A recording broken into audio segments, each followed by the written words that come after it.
Hey, awesome ones. So today I want to talk about confidence and self-esteem. You know, so many of you have told me in the comments that I've given you a little bit of a boost of confidence with my makeup tips and also my fashion tips. And, you know, it touches my heart that you feel that way and that I'm helping. So I thought to myself, you know, what else could I do to help these amazing, awesome women? And I thought I'd do a video on confidence and self-esteem. So I'm really excited to show you different things and talk about different things. Well, you know what? Let's go.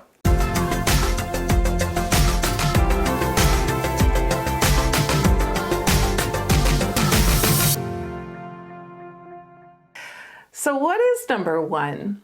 Well, number one mistake is that a lot of times we listen too much what others think. Whether we're looking at the media and we're looking at those perfect kind of model bodies, or sometimes it's just a friend that says, hey, you shouldn't do that. Or sometimes it's even our life partners who kind of make us feel that our get up and go has gone up and went. And it's not about what they have to say.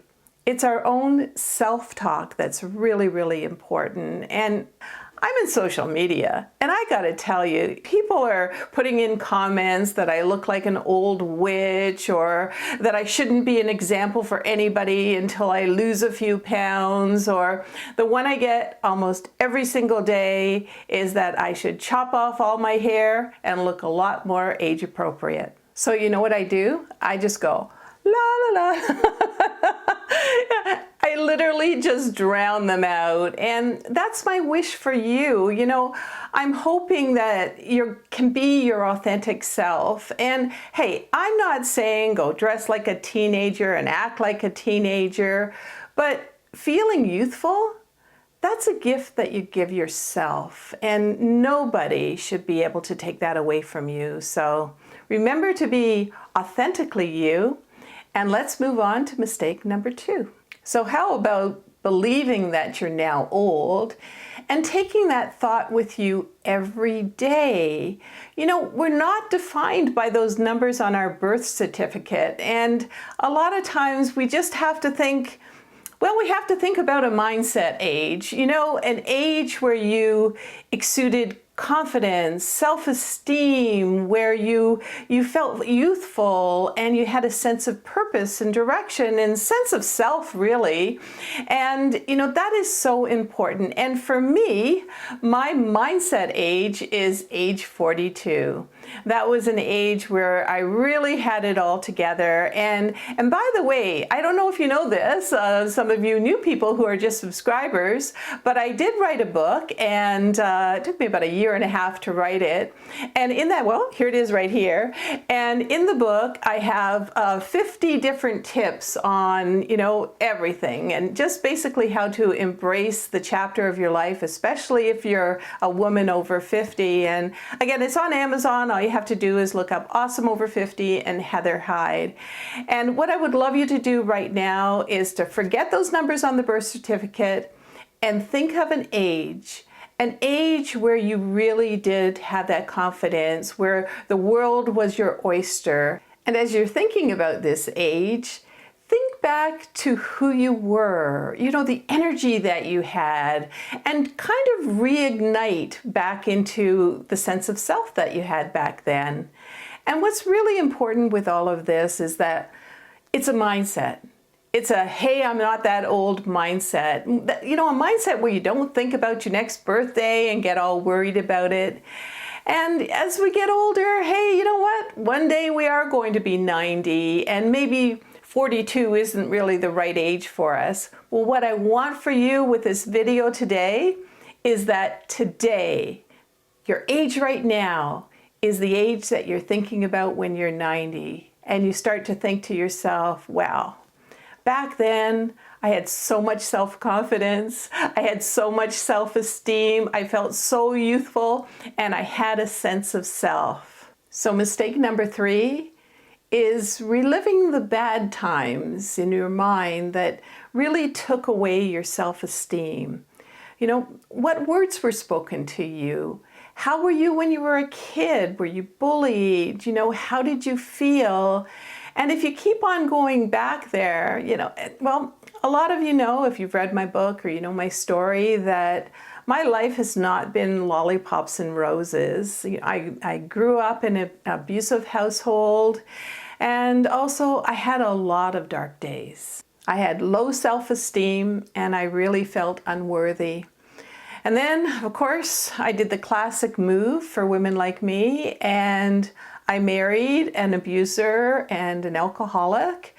And I stuck with him for 14 years thinking, oh, I could change him. But, you know, he died in his 60s, and it was the truth that he was never going to be able to be saved, and I couldn't save him. So before he passed away, when I was 42 years old, that magic age that I was talking about, I left, and I had a 4-year-old daughter and a 7-year-old daughter, and I didn't want to teach them anymore that this is the way to live. I wanted to break the cycle.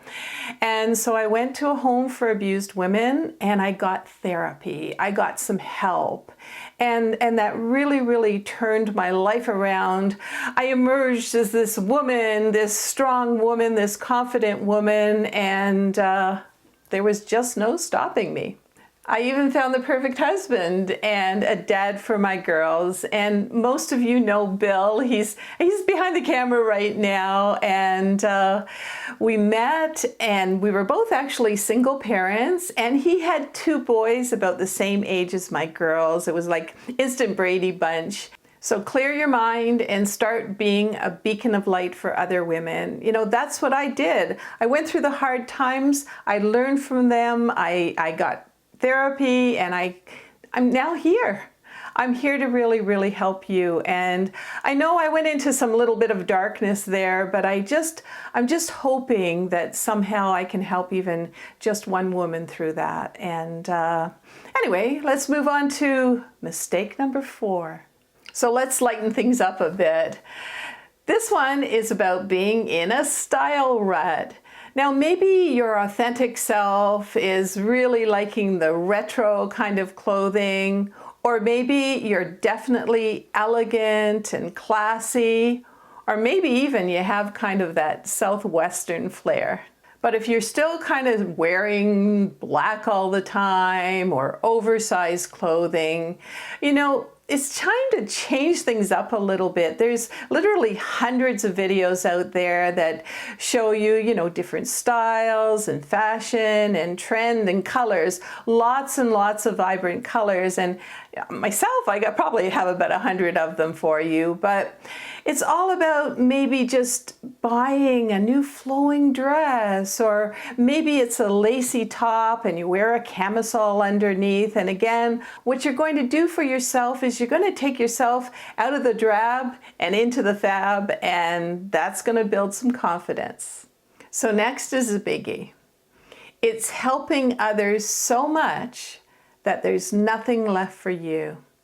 I've said it before, self-care is not selfish. Hey, I know sometimes you've got to help the elderly relative or your grown kids, they really, really need you. I'm not talking about that.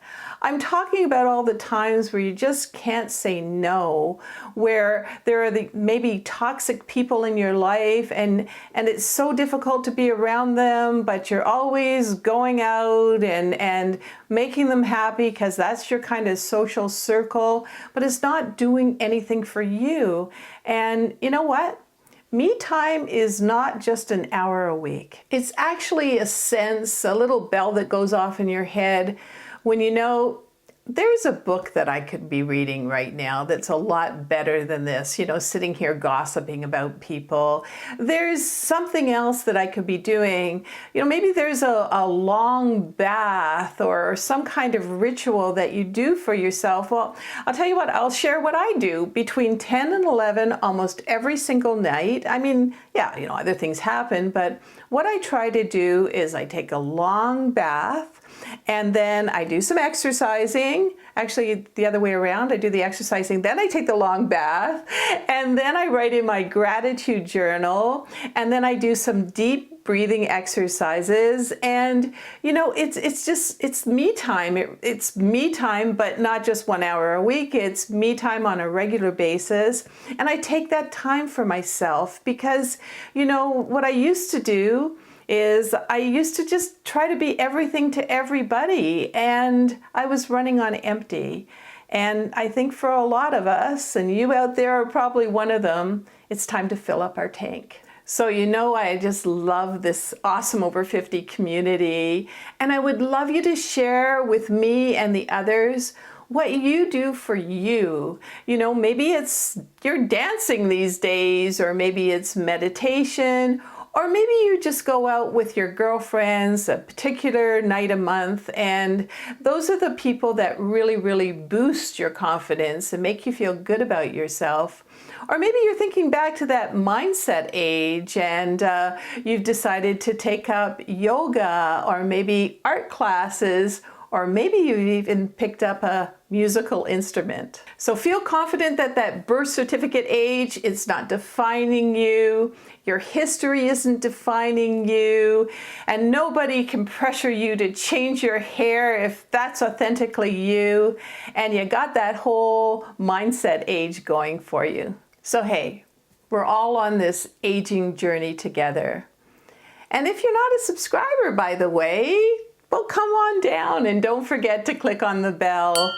And just remember, you know, I've said it before, we've got to be a shining beacon of light for all of the daughters out there. We got to show them how we're rocking this aging thing, and we really have to be the confident and awesome ones.